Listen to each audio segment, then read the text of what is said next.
bulok na laman. Lumingon si Rhea sa likod.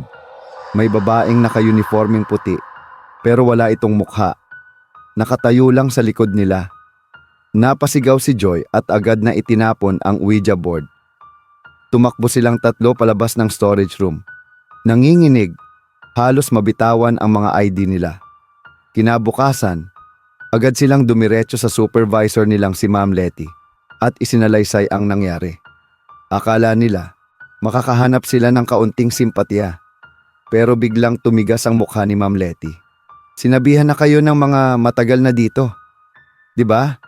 Na huwag kailanman magdala ng ganyan dito. Ang parte ng ospital na, yan, dati nang may nangyaring sunog dyan.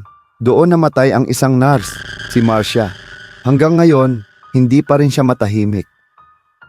Dahil sa insidente, naglabas ng bagong patakaran ang pamunuan ng ospital.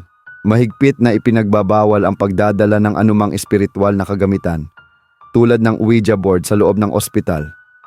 Ang sino mang lalabag ay kakasuhan at maaaring matanggal sa serbisyo.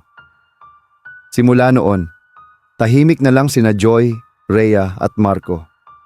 Tuwing night shift, hindi na sila nagtatawanan. At tuwing mapapadaan sa ikatlong palapag, pinipili na lang nilang huwag tumingin sa pinto ng storage room, kung saan minsan ay may nakasilip na babaeng puti ang suot. Pero wala pa rin itong mukha.